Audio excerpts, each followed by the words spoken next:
형사 재판을 보면은 여기에 검사가 있고 맞은편에 피고인이 있잖아요. 피고인의 옆에 변호인이 있고 그렇죠. 둘이 대립적인 구도로 나오잖아요. 피해자는 어디 앉을까요? 피해자 검사 옆에인가요? 그러면 피해자 입장에서 성범죄를 이제 고소를 한다. 나 피해자입니다. 네. 라고 할 때도 유의할 점이 있다라고 말씀 주셔서 그렇죠. 이제 이렇게 막상 경찰을 찾아가면 되는 게 아니라 뭔가 있군요. 이게. 이제 성범죄 같은 경우가 요새 어떻게 보면은 굉장히 많은 것 같아요. 일상에서도 그렇고 많이 있는데 이럴 때는 성범죄는 사실 제가 봤을 때는 우리 사회에서 일반인들이 전과자가 되거나 혹은 실제로 갑자기 구속이 될 수 있는 대표적인 사유로 보여요. 그러니까 좋은 편인 것 같아요. 그냥 갑자기 했다 일상이 무너지고 갑자기 돼버리는 그러니까 이제 예를 들면 뭐 갑자기 일반인이 뭐 내가 갑자기 거액의 횡령이나 사기를 한다든지 그렇죠. 이런 것들은 좀 확률이 낮잖아요. 일반인들이 성범죄나 예를 들면 이제 음주운전도 마찬가지예요. 그런 것들은 이제 일상에서 자기가 이게 범죄인가 습관처럼 그렇게 잘못된 행위를 한다든가 이렇게 하다가 보면은 생각보다 어떤 성범죄나 음주운전은 형이 되게 세거든요. 일반인들이 우리나라가 되게 형이 약하네 뭐 기사를 보고 그렇게 생각하실 수도 있는데 굉장히 형량이 약하지 않습니다. 생각보다. 그래서 그렇기 때문에 이렇게 센 범죄를 잘못 고소하는 경우에는 무혐의나 무죄가 나올 수 있잖아요. 그러면은 반대로 그게 허위사실이다 이렇게 되면은 피해자 입장에서는 이제 무고죄가 성립될 수도 있고 그래서 이제 고소를 할 때는 굉장히 유의해야 될 필요가 있을 것 같아요. 그래서 먼저 말씀드리면 이제 성범죄에 대해서는 이제 어떤 개념에 대해서 말씀드리면 그렇죠. 구분을 좀 먼저 나눠야 되니까. 성범죄는 당연히 워딩에서 알 수 있다시피 성에 관한 범죄를 의미해요. 근데 이제 요새 성범죄가 형법에만 있는 게 아니고 이제 성폭력 처벌법이나 굉장히 다양하게 많이 있습니다. 형법보다 그러면 성폭력 처벌법이 특별법이라 더 셀 것 같은데. 그죠. 그죠.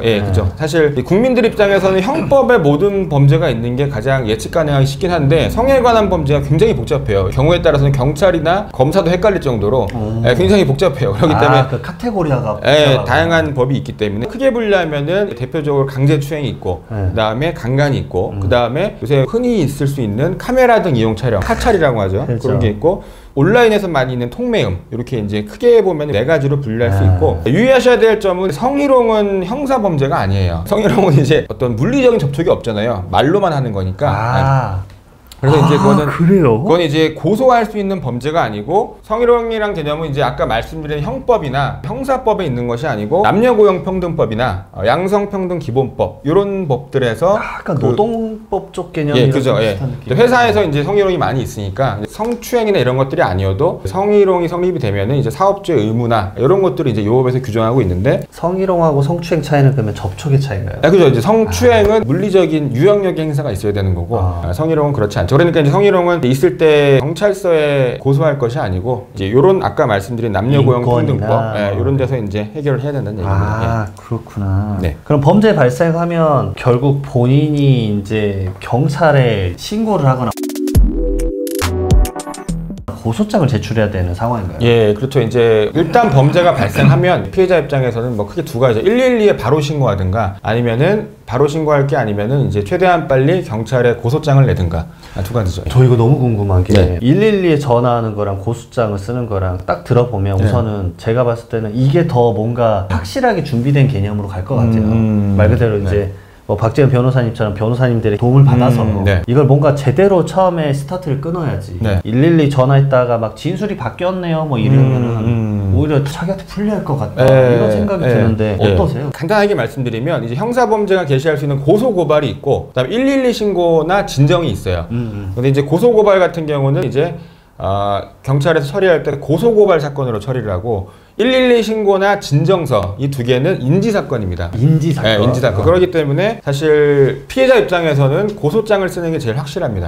고소장을 쓰는 게 확실하고 근데 112 신고 같은 경우 장점은 내가 이렇게 빨리 신고했다 이런 거에 대한 그거잖아요. 왜냐하면 고소 기간도 좀 중요하겠죠. 뒤에서 말씀드리겠지만 성범죄는 진술이 중요한데 이게 늦어질수록 딱히 좋을 건 없거든요. 그러니까 이제 빨리 한다는 장점은 있겠죠. 그럼 112랑 고소장 이걸 같이 할 수도 있어요? 같이 해도 되는데 112 신고를 하면은 사실 뭐 고소장은 이제 경찰에서 굳이 안 넣어도 된다고 얘기를 하고 그러면 이제 뭐 112 신고로 됐으면 최대한 빨리 이제 조사를 받을 때 처벌 의사를 표시하면 되겠죠. 같이 하는 건 뭐 상관은 없어요. 그럼 결국 이제 피해자 진술 뭐 이런 게 제가 봤을 때 중요할 것 같은데 그래서 고소를 하면은 이제 가장 먼저 경찰에서 이제 하는 거는 피해자 얘기를 들어보겠죠. 피해자한테 연락이 와서 이제 뭐 언제 시간이 되냐 이렇게 해서 경찰로 불러서 조사를 합니다. 그 조사를 하는데 성범죄 사건 같은 경우는 다른 범죄와 다르게 목격자가 있거나 다른 물적 증거가 있는 경우가 별로 없잖아요. 왜냐하면 어떤 내부 공간에서 일어나는 경우가 많고 둘만 있는 공간, 둘만 있는 경우가 있다 보니까 CCTV도 있는 경우가 흔치 않고 그러니까 제일 중요한 게 다른 범죄도 마찬가지지만 특히 성범죄에서 제일 중요한 게 피해자 진술이 제일 중요하죠. 그래서 그 진술 같은 경우 또 가해자는 어떻겠어요? 또 반대 얘기를 할 거 아니에요. 반대 얘기를 할 거기 때문에 진술이 처음부터 굉장히 구체적이고 일관되게 해야 됩니다. 진술을. 그렇기 때문에 첫 조사가 되게 중요해요. 그래서 이제 요 조사를 잘 준비를 해야 되고 생각보다 수사관들이 되게 질문을 구체적으로 자세하게 합니다. 그렇기 때문에 뭐 흔히 생각하듯이 꾸며내서 허위로 고소를 한다 이런 것들이 생각보다 쉽지는 않아요. 어쨌든 간에 대부분 허위 고소는 아니다 보니까 진술을 어쨌든 잘 준비할 필요가 있다는 거죠. 왜냐하면 이제 특히 첫 진술에서 진술이 좀 꼬이면은 나중에 이제 재판 받을 때 다른 얘기를 하고 하면은 결정적으로 불리하거든요. 그러니까 그러겠어요. 이제 처음부터 준비를 잘 해야죠. 기억의 왜곡이 제일 무서우니까. 네. 그리고 여기 적어주셨는데 범죄 피해 평가? 모든 형사범죄에서 제일 중요한 게 이제 피해자의 어떤 상태잖아요. 그러다 보니까 범죄 피해 평가는 강력범죄나 어떤 관계성 범죄, 스토킹 같은 그런 부분에 대해서 피해자들이 어떤 피해를 많이 봤을 거잖아요. 그런 부분에 대해서 수사관은 사실 어떤 그런 피해 부분에 대한 전문가가 아니니까 경찰에서 위촉한 심리 전문가가 따로 불러서 신체적, 심리적, 경제적 피해에 대해서 좀 체계적으로 나름 조사를 하려고 합니다. 피해 범위를 좀 잡는. 그래서 이런 피해가 있다. 그래서 그런 것들이 수사 기록에 편철을 하죠. 그러면 이제 그게 나중에 구속 여부나 이제 양형이나 이런 데 반영될 수 있도록 하는 거고 실무상으로는 피해자 조사를 마친 다음에 한 번 더 날짜를 잡아요. 이제 경찰에서 연락이 와서 한 번 더 경찰서에 나와달라 피해자를. 그렇게 하면 피해자와 이제 뭐 전문가가 별도의 공간에서 면담을 하고 이제 그걸 토대로 보고서를 작성하는데 뭐 이제 뭐 피해자 입장에서는 그렇게 어려운 제도는 아니고요. 다만 이제 제가 한 2, 3년 전에 부산에 있는 경찰서를 갔었는데 거기에는 이 제도가 없더라고요. 이게 단계적으로 시행되고 있기 때문에. 서울엔 좀 있는데. 네. 근데 이제 지금은 이제 전국에 있는 모든 경찰서에서 시행한다고 경찰청에서 얘기를 했거든요. 그래서 아마 시행되고 있을 것 같아요. 그래서 이제 이런 부분은 이제 피해자 입장에서 어쨌든 피해에 대해서 제대로 얘기할 수 있는 그런 제도인 거죠. 자, 근데 억울한 피의자도 있을 수 있고, 그다음 피의자에 대해서도 진짜 이게 맞냐라고 이제 강도에 대한 조사도 해야 될 것 같은데.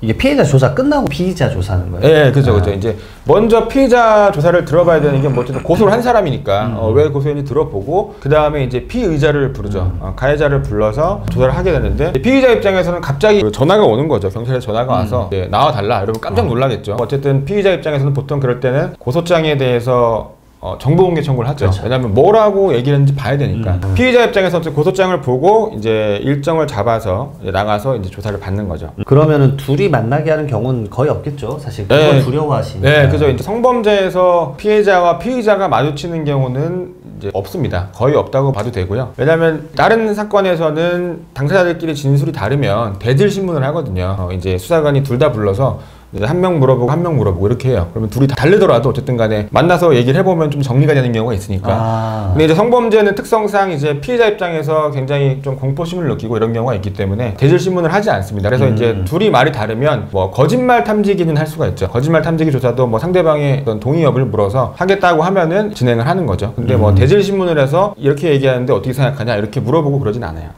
그리고 여기 적어주셨는데 디지털 성범죄.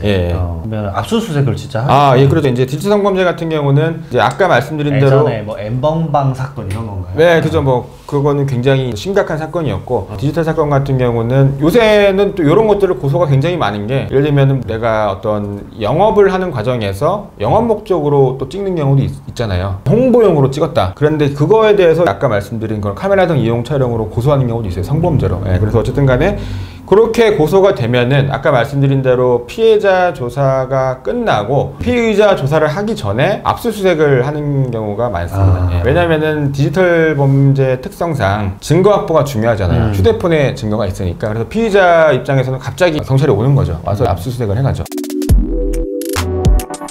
그거 이제 수사관이 결국은 질문하고 그러잖아요. 이제 조사를 할 때. 근데 약간 막 그래 느끼실 거잖아요. 사실 그 경찰서에서 진술받을 거나 조사받을 일이 일반인들이 얼마나 있겠어요. 그죠. 저는 사실 태어나서 한 번도 안 가봤거든요. 그럼 사실 그분들은 이 사람이 진짜 거짓말을 하는지 진실인지 밝혀내기 위해서 되게 딱딱하고 사무적으로 말할 것 같은데 네. 듣기에는 내 말 안 들어주는 것 같은데 그죠. 오히려 들을 수도 있을 것 같아요. 네, 이런 건 물론 제가 봤을 때는 그 전에 변호사님들과 얘기 들어보면서 이제 가야 될 것 같은데 그럴 때 내가 편파 수사 받고 있는 것 같다. 네. 그럼 어떻게 또 하면 좋을지. 그래서 아까 말씀드린 대로 성범죄는 진술이 중요한데 그 진술을 쓰는 거는 결국 수사관이거든요. 이게 녹취서가 아니잖아요. 수사관이 작성을 하는 거예요. 그러니까 뉘앙스가 다를 수도 있어요. 그러니까 이제 나중에 나도 표현을 정말 잘해야 돼요. 표현을 잘해도 근데 안 듣고 다르게 했을 수도 있는 거죠. 그러니까 마지막에 이제 그거를 잘 봐야겠죠. 그러다 보니까 수사관이 조금 예를 들면 내 표현이 아닌 것 같고 좀 나한테 선입견이 있나? 이런 인상이 있으면 사실 그거는 느낌에 그칠 수도 있겠지만 실제로는 굉장히 중요한 문제예요. 왜냐면은 조서가 실제로 저도 조사 입회를 해보면은 조서가 전혀 다르게 작성된 뉘앙스가 뉘앙스가 있습니다. 그 뉘앙스가 아다르고 어다른. 그죠. 왜냐면은 그 뒤에 있는 절차에서 검사님이나 판사님이나 이런 어떤 기록을 보시는 분들은 사실 피해자를 만나지 않잖아요. 기록만 보는 거거든요. 기록만. 그러다 보니까 조서 작성이 중요한 거죠. 그래서 아까 말씀드린 대로 첫 진술이 중요하고 준비가 중요한 거죠. 그러면 그 조서를 얘기를 나눠봤으면 무조건 조서를 읽어봐야 되겠네요. 그죠. 이제 조서를 당연히 읽어볼 기회를 주죠. 그런 거에 대해서는 예를 들면 예전에 뭐 TV에 나왔었잖아요. TV에 나올 만한 그런 사건에서 예를 들면 우병우 전 민정수석 비서관이 뭐 조사받을 때 밤새도록 조서를 봤다. 뭐 이런 게 나오잖아요. 내 진술 제대로 됐나 보는 거죠. 그건 권리예요. 그거는 이제 봐야 되고 그런 부분에서 뭐 수사관이 재촉한다고 해서 뭐 빨리 보고 그럴 필요는 없는 거죠. 그러면 그 조서를 사실 나는 이게 어떤 영향이 형법적으로 미칠지 잘 모를 수 있으니 그것의 전문가는 박 변호사님 같은 분이시죠. 변호사님과 같이 가서 그 조서를 같이 볼 수 있어요? 그죠. 이제 조사에는 당연히 변호인이 입회할 수가 있는 거니까 보통 같이 볼 수 있고 그런 부분에 대해서 잘못 기재된 거는 이거는 지워달라 이렇게 해야 되는 거고. 그래서 정말 이제 중요하네. 그래서 어쨌든 간에 그런 조서를 작성하는 게 수사관이기 때문에 그 수사관이 선입견이 있는 것 같다라고 하고 실제로도 예를 들면은 대부분의 수사관님들은 공정하게 열심히 잘 해주시지만은 예를 들면 실제로도 객관적으로도 문제가 있다 이렇게 느껴질 때는 수사관 교체 신청을 해야겠죠. 실제로 뭐 제가 했던 사건들을 보더라도 교체 신청을 해서 교체가 됐는데도 또 결과가 좋았던 경우도 있어요. 그럼 수사 끝나고 경찰에서 불송치 결정을 할 수도 있다. 검찰로 송치될 수도 있고. 그 다음 과정이 어떻게 되는 거예요? 조사가 끝나고 나면 수사관이 판단을 하겠죠. 다 들어보고 이제 피의자, 뭐 거짓말 탐지기 조사 다 들어보고 이제 혐의가 인정된다라고 하면 검찰에 송치를 하고 혐의가 인정 안 된다라고 하면 불송치를 하죠. 예전에는 수사권 조정 전에는 경찰이 기소 의견을 달아서 송치를 하면 검사가 결정을 했는데 요새 이제 경찰한테 좀 더 이제 권한을 주는 거죠. 피의자 입장에서는 불송치로 끝나는 게 제일 좋고요. 피해자 입장에서는 하루빨리 송치가 되는 게 제일 좋겠죠. 불송치가 되면 끝나요, 거기서? 피해자는 이제 이의 신청을 또 할 수가 있어요. 그 다음 단계 이제 행정 과정을 거치는 거구나. 또 뭐 불법 절차는 있습니다만 이제 아까 말씀드린 대로 첫 단추가 되게 중요하죠. 처음에 잘 안 되면은 그 다음에 판단을 뒤집는다는 게 쉽지 않을 수 있어요. 자, 그러면 검사로 송치됐고 검사가 기소 여부를 결정을 할 때. 그죠. 그래서 기소유예가 어떤가요, 그러면? 기소유예는 혐의는 있지만 여러 사정을 봤을 때 한번 봐주겠다 이런 거죠. 그래서 이제 예를 들면은 누군가가 뭐 내가 뭐 소개팅을 했든 뭐 누군가를 만났는데 기소유예가 있다 이러면 사실 뭐 그렇게 좋은 건 아니에요. 기소유예는 그러니까 이제 한번 봐줬다는 얘기지. 이제 죄를 지은 건 맞지만 한번 봐줄게 이거죠. 한번 봐줄게. 이렇게 해서 끝나면 또 사실은 그 피해자는 억울할 수도 있겠어요. 그래서 이제 쉽게 있진 않고 당연히 피해자가 처벌을 원하면 성범죄에서 기소유예를 할 수가 없죠. 여기서 기소유예가 되는 건 합의가 됐을 때입니다. 검찰로 넘어가면 피해자랑 피의자가 빨리 합의가 됐고 초범이다. 그리고 반성하고 있다. 그러면 이제 기소유예를 받을 수도 있죠. 왜냐하면 재판으로 넘어가면은 기소유예가 없잖아요. 자백하고 합의가 됐어도 형을 받습니다. 그러니까 저는 지금 성범죄 피해자 입장에서 어떻게 할지를 말씀드리지만 그러니까 합의를 할 거면 빨리 해야 되는 거죠. 나중에 합의하면 안 된다는 얘기죠. 합의 안 나오니까. 그러면 이 수사 끝나고 경찰에서 불송치, 송치 결정하는 게 며칠 정도 걸리는 것 같아요, 얼추? 이거는 뭐 케이스 바이 케이스고 또 이제 수사관분들이 또 업무량에 따라 다르긴 한데 그리고 또 경우에 따라서 거짓말 탐지기 조사나 뭐 DNA 감정을 한다 그러면 국가수에 왔다 갔다 하고 그런 시간이 있어 오래 걸릴 수도 있지만 제가 봤을 때는 빨리 진행되면 한 2개월, 3개월 정도? 그러면 검찰에 송치되고 나서 기소 여부 결정하는 것도 한 3개월 정도 걸려요? 한 3개월까지는 안 걸립니다. 그럼 보안 수사가 없으면 뭐 한 달, 2달 정도 안에. 예. 야, 그래서 경찰에서 그 송치 여부가 정말 중요하구나. 경찰서에 가서 조서를 쓸 때부터 잘해야 돼요. 네, 그죠. 그게 거기서부터 해서 만약에 수사관이 잘못 판단하게 될 뭔가 빌미를 준다. 그렇게 되면 그 판단을 뒤집는 게 어렵죠. 이게 뭐 재판도 마찬가지예요. 재판도 경찰, 검찰 판단을 기초로 해서 재판이 있는 거고, 이제 재판도 1심, 2심, 2심은 또 1심 판단 기초로 하는 거니까 그러니까 전 기관의 판단을 뒤집는 게 쉽지 않은 거죠. 그러니까 당연히 처음부터 잘해야 되는 거죠. 처음부터 변호사님들과 무조건 같이 동행을 해야 될 것 같아요. 성범죄는 특히 그렇게 하는 게 훨씬 더 여러 면에서 결과적으로 훨씬 낫다. 사실 일반적으로 살면서 그것에 대한 지식을 갖고 살아간 사람은 거의 없잖아요. 그죠. 변호사님처럼 전문가 분들이 하는 거니까. 그럼 재판 단계에서는 또 이 변호사님의 역할 좀 있으실 것 같아요.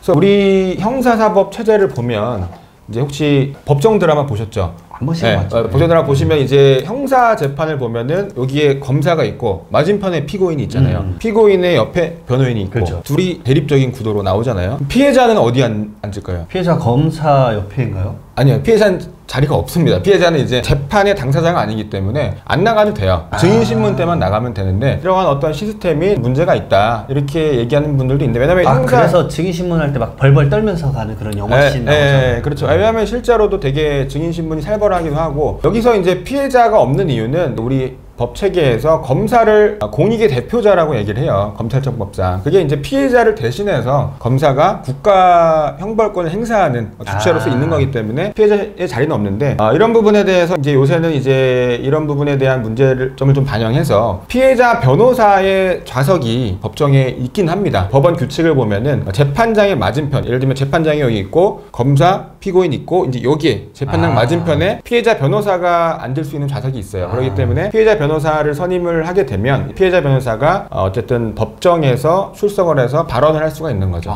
발언권을 또 그래서 이제 예전에는 제가 예전에 사건을 수행할 때 보면은 피해자 변호사로 나가면 방청석에 앉았어요.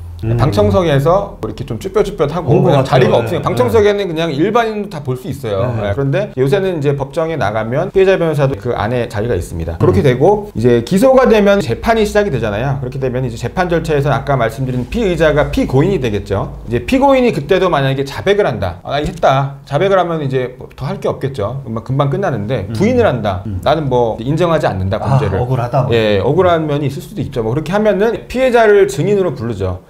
증인으로 불러서 아까 말씀하신 대로 피해자를 증인석에 앉혀놓고 검사랑 피고인의 변호인이 번갈아 가면서 물어보죠. 이 과정이 굉장히 피고인 입장에서는 이 절차가 굉장히 중요합니다. 왜냐하면 피고인 입장에서 부인한다는 얘기는 뭐냐면 피해자 말이 사실이 아니다 이 얘기잖아요. 그걸 이끌어내야 되니까. 그러면 사실이 아닌 거를 보여줘야 되니까 계속 구체적인 뭐 왜 이렇게 얘기했냐, 뭐 그때 조서를 보는 거예요.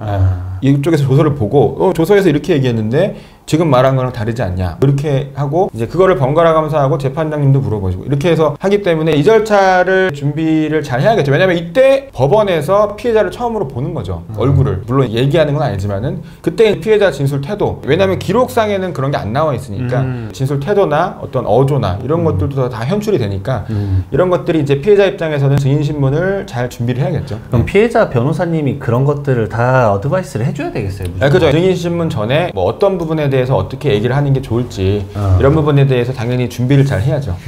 알겠습니다.